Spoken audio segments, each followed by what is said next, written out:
Hello, everyone, and welcome to episode 6 of Pop It Like It's Hot. We are sponsored, as always, by RIW Hobbies and Games in fabulous Livonia, Michigan. My name is Chris, and today I'm joined by my co-hosts, who will introduce themselves now. I'm Cameron. This is I Dave. am I'm Brian DeMars. Awesome. Well, I'm excited for the show this week. Had an interesting challenge. Maybe the top spot wasn't so interesting, but the rest of the top 8 was. Again, we have Jeskai taking down the top spot. It was a control list, though, featuring Spellstutter Sprite. And is anyone surprised by that? Not particularly. I think it's a viable way to win the game. Well, yeah, clearly. I mean, Jeskai's been 25% of the meta for the past month, so it's definitely viable. I guess moving down, we have Stompy, another Jeskai list, running a few Flame Slash, which, I mean, I've seen that in lists here and there. It's nothing too out of the box, but definitely not in your stock list you're going to find on Goldfish or anything like that. Yeah, it kills wall. It kills a bunch of things that are hard to deal with. It's just like extra screds, basically. Yeah, definitely. So then I guess we'll move on down into, what is this? Fourth place, Methonical. He's kind of always been known as an innovator, but I guess, sometimes it's not necessary to really reinvent the wheel. He brought back kind of an old favorite in Boros Bully. It was real popular before Astrolab came out, but not something we've seen a whole lot of. I honestly kind of thought this deck was dead, but I guess, do you guys think he maybe sniffed out a weak spot in the metagame, or just got lucky, or what do you think there? I mean, it doesn't. I would say Boros Bully is kind of like a bad Jeskai Snow, but it's hard to say. I don't know what his thinking was for why he would want to do that. There could be a very good reason. I just don't know what it is. Yeah, It's more well, aggressive than the other decks. yeah, agreed. I mean, it's a deck that's looking to win with a bunch of Battle Screech tokens and Rally the Peasants, and it kind of relies a lot on flashback spells. So it's not. I think Boros Monarch is a better analog to Jeskai Snow than Bully is necessarily. Yeah, that's fair. All right, well, moving on down the list, we got Mono White Heroic, Bogles, and then in 8th place, another Mono White Heroic list. These are decks that are kind of doing the same thing. They're just trying to load up a creature, whether it be Laganaban Trailblazer or Slippery Bogle with a bunch of enchantments, and just kind of get in there before a control deck has time to set up, and they're comfortable racing any of the myriad aggro decks in the format. I mean, we saw Bogles take down the MCQ the other week, so no surprise to see a few copies of the enchantment decks in the top 8. I Seventh. think, Go ahead, we've Dave. got a lot of aggro decks. You see Stompy Boggles, so many showings in the top 32. Just kind of, I guess, how you beat the mid-range decks is just hit them hard and early before they can set up, and while they're still bouncing things and drawing cards, kind of shortening the game. Or just play cards that you can't interact with, like Slippery Boggle. Right. Yeah, definitely. Just kind of looking down some of the top decks in the challenge. In the top 32, we had 6 copies of Bogles, 4 copies of Heroic, 5 copies of Stompy. So aggro decks kind of ruled the day here. We only saw 5 copies of Jeskai and then only 3 copies of Tron. So 2 decks that used to be 1 and 2 in the most played decks are kind of. I mean, I'm not going to say they're falling out or anything like that, but less represented than some of the aggro decks this week. Yeah, Tron's really been pushed out. Even I was noticing when I was looking at like MTG top 8, its percentage of like the winner's metagame has been like severely diminished over the past 3 weeks. It was down to like 8% of the winner's metagame. Yeah, absolutely. We looked at last week Tron in the MCQ, and it was 10% of the metagame, but only accounted for, I want to say, 5% of the wins. So it wasn't winning as much as it was being played, for sure. And I wonder if that's just because people are running more Tron hate, or what do you think the reasoning behind that is? I think it's absolutely the metagame has sped up and is basically defined by decks that are good against Tron now. Like Tron was so dominant that I think like the reason you're seeing like so many like linear fast aggro decks is because it's so important to get under Tron. It's almost like if your deck doesn't have a reasonable plan for beating Tron, there was just no reason to play it, 3 weeks ago. And now we're sort of to the point where Tron has been a little bit pushed out and we're going to see a little bit of repositioning. Yeah, for sure. And I wonder how much, though, of this challenge, since we're looking at kind of one tournament in a vacuum, is just a response to the MCQ. People saw Bogles win it and saw everybody playing Jeskai, and so they just kind of ran that out in the challenge. I think the popularity of Bogles is directly related to the fact that it's one of the few decks that I can say has like a good Jeskai matchup. With Jeskai being 25% of the meta, a deck that you can actually say like, I want to play against Jeskai, it is a good matchup for me, is like a very good reason to play a deck. So I think that definitely. that relationship specifically, and it's also related to Tron getting pushed out. Like, as a person who's played quite a bit of Tron, like, give me Boggles every time. Like, I do not care about this deck, but with Tron, like, getting pushed out and Jeskai, like, absorbing all of its space, that it makes Boggles a much better positioned deck. So I'm not surprised to see, 6 in the top 32 for Boggles being, like, the most represented deck in the top 32. Yeah, no, that totally makes sense. So, in your opinion, and I know we talked about this a little earlier in the week, what defines Pauper as a format and as a metagame right now? Is it the removal being more efficient than the creatures, or how would you kind of break that down? Brian? Me? I think that there's like a very direct relationship between the quality and efficiency of the removal. Like there's lots of removal that costs 1 mana that kills basically everything, regardless of whether you pay 1 mana, 2 mana, 3 mana, or 4 mana to cast it, which sort of incentivizes players to want to play cheaper creatures. And there are very few creatures that function like a Tarmogoyf does in other formats, for like you can play it on 2 and like brick the 1 and 2 drops because it's just really big. There really aren't a lot of creatures that are like big enough to dodge removal and like block down 2 mana or 1 mana 2/2s. For the most part, like you're going to pay 2 mana for a 2/2 with a slightly better ability. So the way that it sort of makes sense to me is that people are like, the best rate you can get on a creature is just playing a 1 mana 2/2. So like that's sort of become the defining characteristic to me of the format, is like a 1 mana 2/2, which when everybody's trying to play as many 1 mana 2/2s as possible, it makes the format pretty fast. So it makes it kind of a fast format. Yeah, I think we have kind of defined this as a turn 4 format. It's a phrase I use, to describe a deck like Stompy, that really, I guess it's possible to sort of generalize most decks in the meta into 2 basic groups.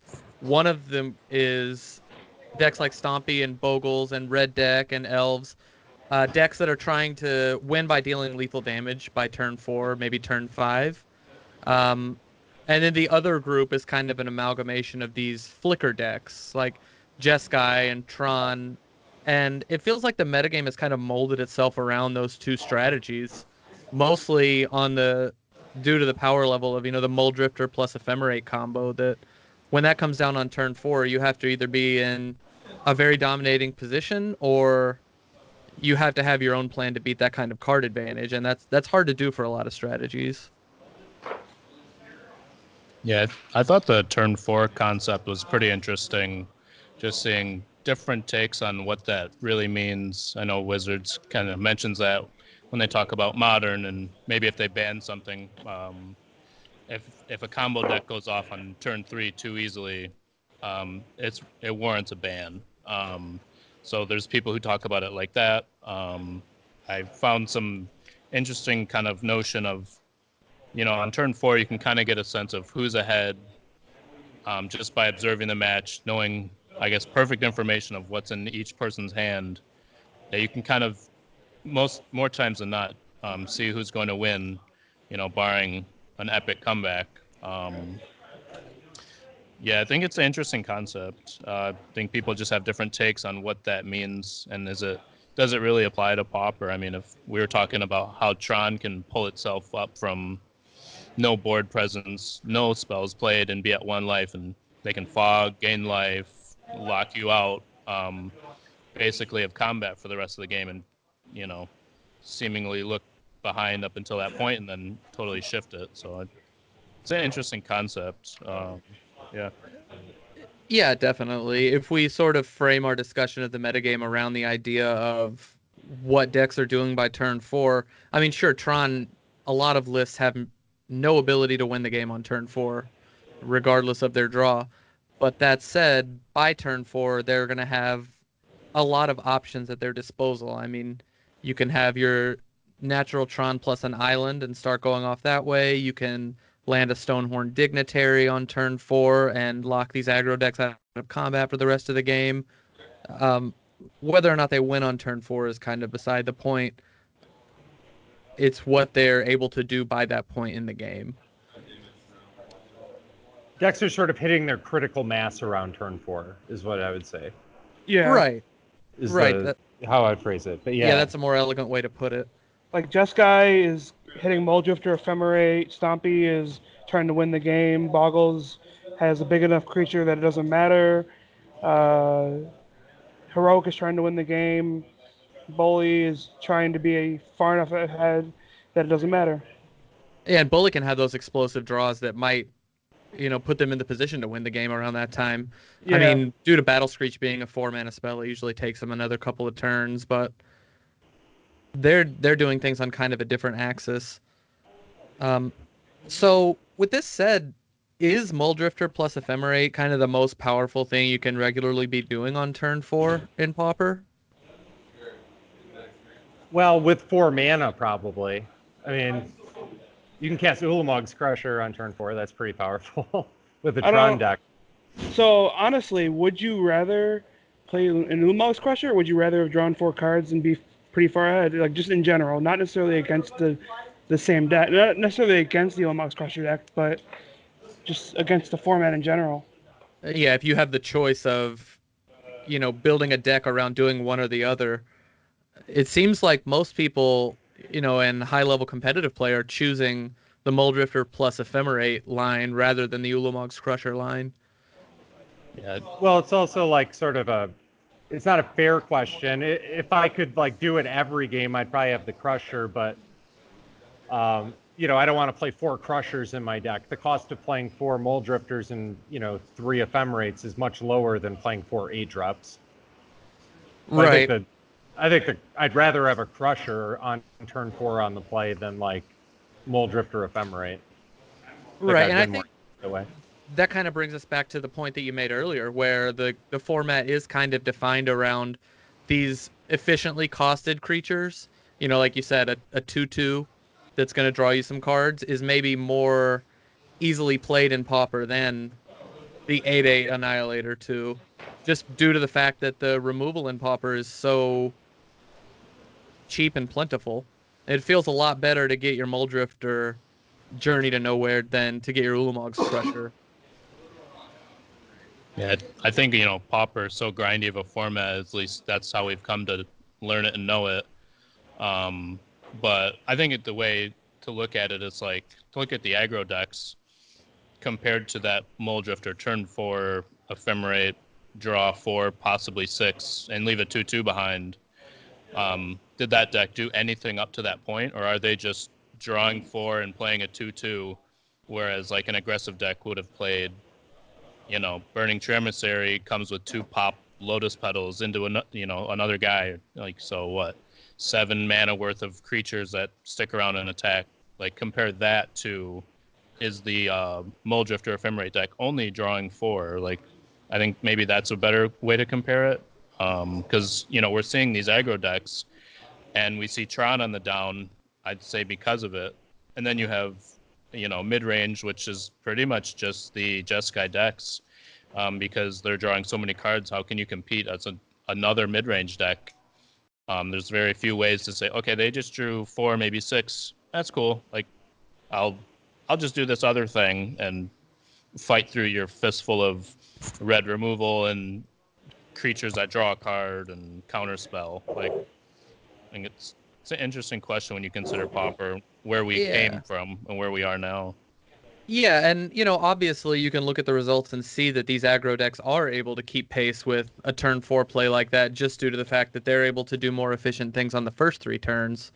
But it's difficult, I feel like, to build a deck based around value creatures that's going to outvalue some of the spells that you see in Pauper. Like, in my opinion, removal has kind of outclassed creatures in Pauper for a long time. Brian mentioned we don't have those powerful and efficient creatures like Tarmogoyf that are, they're typically in the higher rarities. So we often see ourselves relying on synergies between, cheaper creatures as opposed to the individual creatures that take over the games by themselves. I know Nick was talking to us in the group chat earlier this week, and he was mentioning that that's kind of why Blue-Black Delver was able to dominate so much is, it had the only 2 1-converted mana cost creatures, pseudo 1 CMC with Gurmag Angler, with significant stats, while also kind of being able to leverage the best cheap removal in the format, and it really just ran over everything it saw. So now we're seeing more of a balance between decks trying to leverage those cheap creatures and decks just, leaning heavily on things like Skred to get past them and set up their card advantage engines.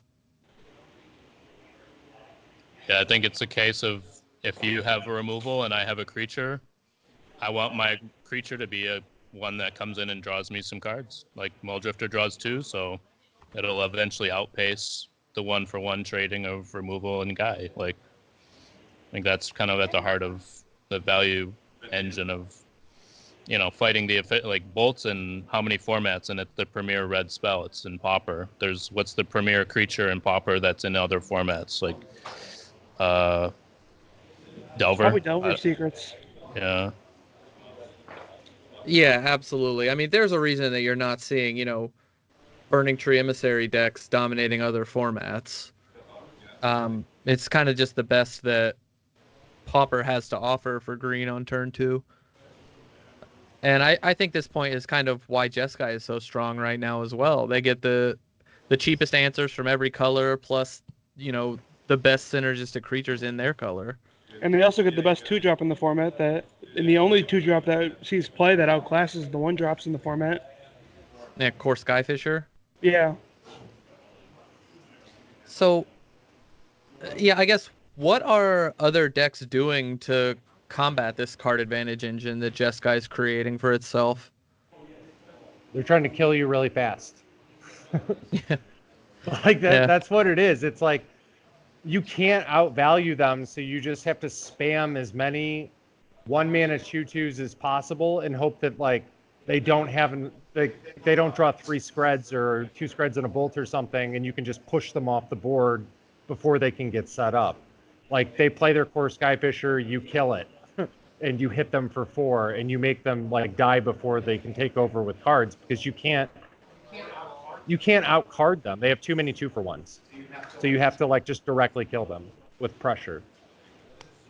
Yeah, I think it's why we see decks like Blue-Black Control kind of being pushed out of the meta. They just they can't handle it. I actually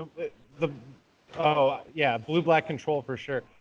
Or Mono Black. I didn't want to play Mono Black because I didn't want to play against the Jeskai decks. They just had too many 2-for-1s. They out-controlled me, and I'm a Mono Black control deck. So that's my Mono Black control deck's not very good anymore. I remember, the first week you were playing in the PPL, you double wrench-minded a Jeskai player, and they just top-decked a Muldrifter, and they're off to the races. Yeah, I 2-for-1 them so many times, and they still came out on top because they had a 4-for-1. They got to Ephemerate a Muldrifter at one point. Yeah, absolutely. I can 2-for-1 you. I have to 2-for-1 you 4 times, and you just undo it with 1 interaction. So, that's not really where I want to be playing a Mono Black deck. But yeah, that the Jeskai Snow deck sort of like lays down the hammer as to like, if you want to be a control deck, like you have to be able to somehow deal with this. And it's really difficult to be able to deal with what they're doing isn't impossible to deal with. But when you also have to deal with Stompy and Boggles, who are just trying to straight beat you down, it forces you to play a lot of removal. And removal is bad against Jeskai because all of their creatures draw cards.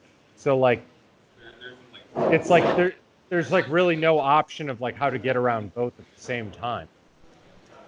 That's the way I sort of see the metagame like playing out, at least. So you do one or the other.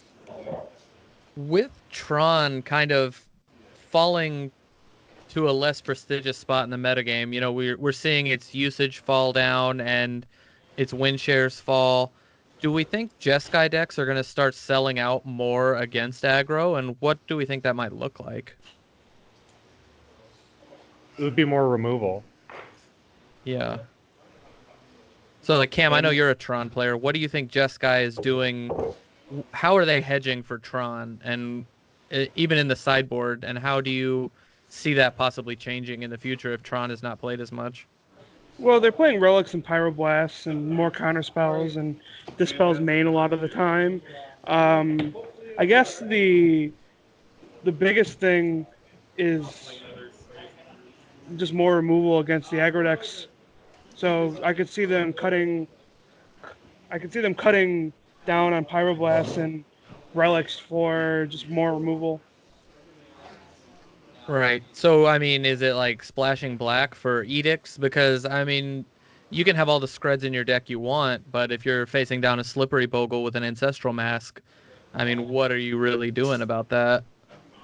That's what I was going to actually say is I would like, if I were going to play, I think Jeskai is like a good choice now. I would just play it with like a sideboard that over hedges for Boggles at this point, since that seems to be its primary predator that gets highly played. Like I'd play like Patrician Scorns and Standard Bearers, and I would like over sideboard for that specific matchup if I were playing Jeskai, or I would play Boggles, or like probably the two decks I'd be most interested in playing right now. Yeah, absolutely. If you take a look at the 13th place list from the challenge, Modern Monkey, and we've seen this for leading up to this, but Prismatic Strands in the main deck.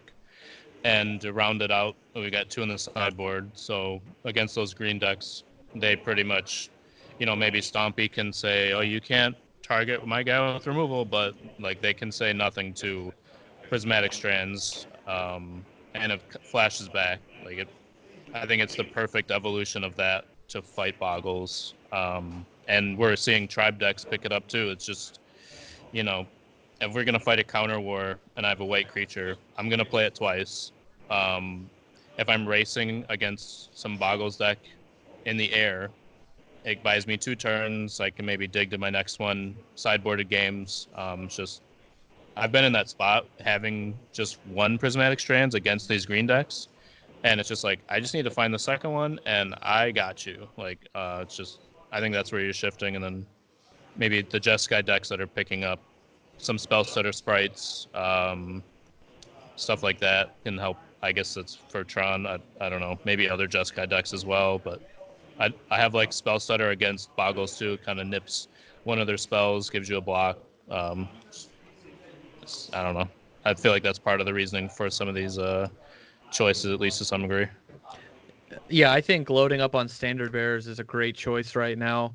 It's such a great utility creature that has game against almost any deck outside of Tron, really. I mean, it'll shut down Bogles. I know I've been jamming a bunch of leagues with Infect, and that's the last card I want to see my opponent play. It's got game against Stompy. I mean, the uses for a Standard Bearer right now are kind of limitless.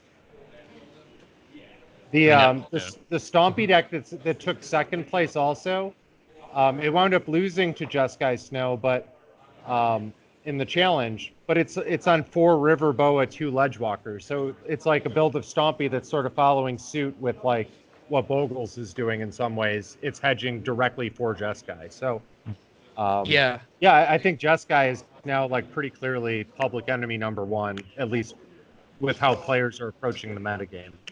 Yeah, Dissonance, the player that had second place on that Stompy list, he's been on the 4 Riverboa, 2 Ledgewalker split for a while now, and he's been the most successful Stompy player to my knowledge. So definitely, I would agree with what you're saying there. So I guess the next thing I wanted to look at was some of the decks that don't fall into either of the categories that we mentioned earlier. So what decks are having success that are A, not aggro decks that don't necessarily want to win by turn 4, and B, aren't leveraging the Muldrifter Ephemerate engine, if you will. The first one that came to my mind, and Dave, you actually brought this to my attention the other day, was the Black-White Pestilence deck. Amoras 27, who has been grinding this deck for a long time and maybe is an outlier just due to his experience with the deck. He had 9th place in the challenge, and he is running, just your stock Black-White Pestilence list that is trying to land a Guardian of the Guild Pact with protection from multicolor or protection from monocolored and 4 Pestilence, and just lets Jeskai draw all the cards at once. Yeah, I'm not too familiar with the Pestilence lists. I haven't been kind of keeping up to what the conversation has been up to this iteration, but 2 Dimir House Guard, you can transmute that for any 4-drop in your deck, which would be either the Guardian or the Pestilence. So to me, you have a Guardian in play and a Pestilence, and you're winning the game against Jeskai. They are, I don't know how they can remove the Guardian. Maybe sideboard they can kill the Pestilence, but I think the way the games kind of naturally play out is the Black-White Pestilence deck kind of draws cards, plays a Castigator Duress to make sure the coast is clear for their Pestilence or both parts of the combo, and then they just ride that. They have Pristine Talisman against aggro as a playset in the main deck. They've got 4 Bajukabog in the main deck. They've got 4 Orzhov Basilica to bounce the Bajukabog and run it back on them.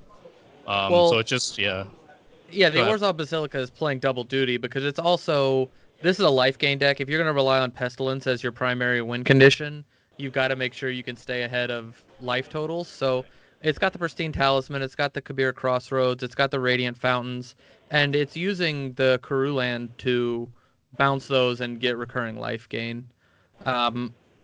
Because, your primary win condition is generally Pestilence, with your secondary win condition being Guardian of the Guild Pact, and then, kind of your last ditch is buying back Evan Carr's Justice. Yeah, the list seems very, teched out to me. I guess a question I have is, since the player piloting it to 9th place, are they an outlier because of their expertise with the deck, or is Pestilence really a strategy you can kind of implement to basically go around all the value engine Jeskai's doing? Is that kind of a lasting kind of trend we could see in the future, or is this just a flash in the pan? We see Metzel on Mono Blue Delver all the time. Is that just because he's great at the deck, or is there something to it? I think it's a little bit of both. I think the deck is very well positioned right now. Not many people are hedging against black removal, and a deck that's running 4 copies of Chainer's Edict and 2 copies of Diabolic Edict is going to be really well positioned in a metagame dominated by Heroic and Bogles. Mm-hmm. It also has game, like we said, against some of these more controlling decks because its win condition is something that they can't interact with in the main deck. And Guardian of the Guild Pact, as far as I know, unless they counter it on the way down, none of the Jeskai lists being played are able to interact with Guardian of the Guild Pact in their entire 75. I think Guardian of the Guild Pact is less of the issue than Pestilences. There's always counterspells in the Jeskai deck, but the Black-White deck plays a bunch of discard to get around that.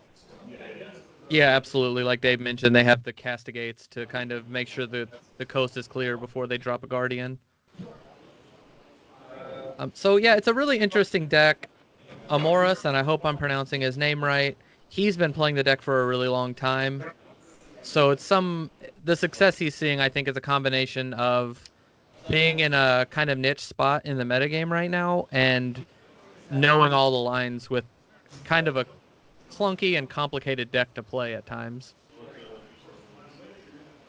Yeah, take a look at the sideboard with the 7 Circle of Protections. Just kind of a wild assortment of get you sideboard cards. So you got 2 COP blue, 3 COP red, and 2 COP green. So really, doubling Yeah. down on, I don't know what, burn, mono red, boggle, stompy, maybe I guess the less degree stompy, but yeah, if you stick it and maybe get their what's the gleeful sabotage before you play the COP, like pretty close to game for at least 10 turns, something like Yeah, that.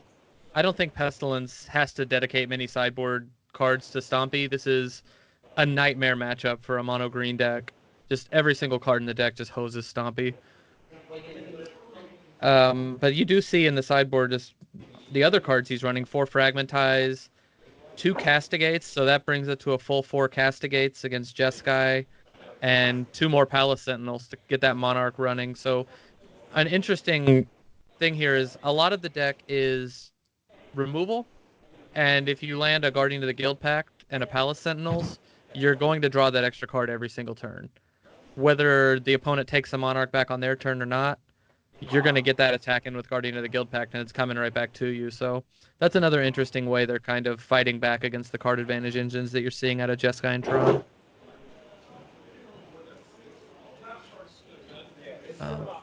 So yeah, we have a few other decks that we've seen put up some results. You mentioned Metzel on Mono Blue.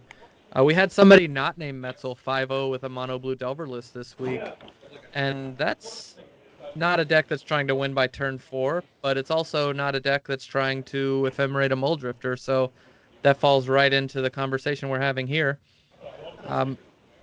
Brian, do you still think Mono Blue is in a good position in the metagame? Ugh. I don't know. Yeah. I think it's like the 6th best deck probably, but like the 6th best deck is like a deck that can win a tournament, Yeah. So like I don't see it as like, wow, like the metagame's so ripe for just taking advantage of it with Mono Blue, but it's not the primary, thing people are focused on beating. It sort of has a sort of different angle of attack, and if you have really focused plans, you can get your kicks in with the deck. I don't hate it. I'm not like hating on it. It's just I don't think it's like the best, but I certainly don't think it's the worst either. Yeah, absolutely. It's a good middle of the road deck. Fairy Tempo is not what you're sleeving up for the next MCQ? No, that's not what I would play. It's fair enough. We'll leave that to the professionals, Metzel. You keep doing you. So we kind of said earlier that Blue-Black Control has fallen out of favor in the metagame, but we are seeing some people have success with it. Guerrero Phantasma had a 5-0 with Blue-Black Control. And this is just another deck that's running a bunch of black removal that seems really well positioned in this metagame. The win con for this deck is either, again, the recurring Evan Carr's Justice, which actually, I take that back. This list is not even running. Oh, yes, it is. It is running Evan Carr's Justice. I apologize. But the secondary win con here for this deck is Devious Cover-Up, which is a card that I personally thought would see more play than it has. I think it's an interesting angle to attack the format on. What do you guys think about this list? It's a very, very slow win condition. Yeah. Oh, the slowest. And I think that turns a lot of people off to the deck. That, and it's probably still not very good against Jeskai. And probably, I wouldn't be surprised if it faded Jeskai in the league that they 5-0'd in. But against a bunch of the metagame, like all the aggro decks and stuff, I would love to be on blue-black against them. Yeah, definitely. I was gonna say I thought this was maybe a list that has gotten better, or like an archetype that's better. A bunch of like decks full of creatures, and I can play a deck full of like card draw and removal. Like that actually sounds pretty spicy to me.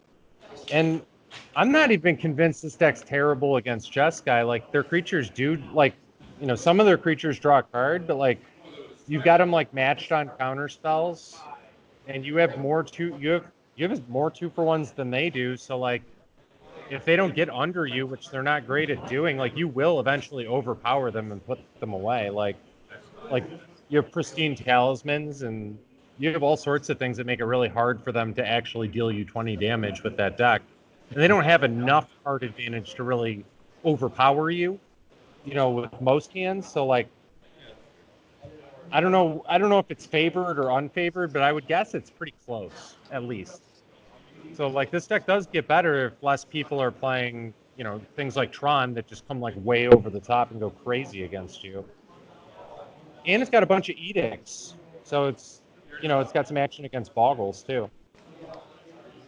Yeah, absolutely. And I think, honestly, decks that can effectively run these black removal cards, Chainer's Edict, Diabolic Edict, cards of that nature, or even Evankar's Justice that deals non-targeted damage to all the creatures, are really well positioned right now in a metagame where we're seeing a ton of aggro, and aggro that's really relying on you not being able to remove their creatures. I think blue-black is probably like a riskier pick because there's not really enough data to suggest that it's like actually a good deck or not.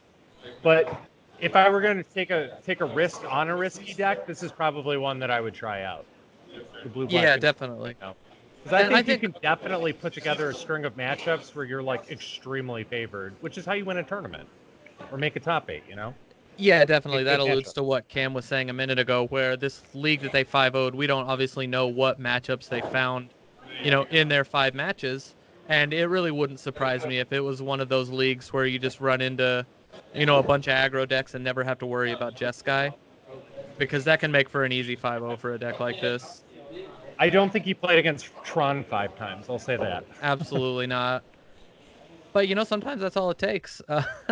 You fade your bad matchups and see a lot of the decks you hope to see, and all of a sudden you have a trophy. So I'd rather be lucky than good has always been my motto.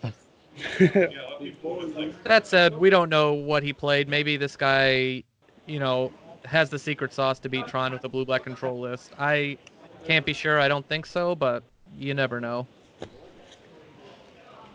Yeah. Well, like if you look at the blue-black deck and you look at the decks in the top 32, he's probably got pretty good matchups against like a lot of these decks. So like maybe the blue-black teachings like is like a deck to be paying attention to. Maybe it's an up-and-comer. Make a bounce back.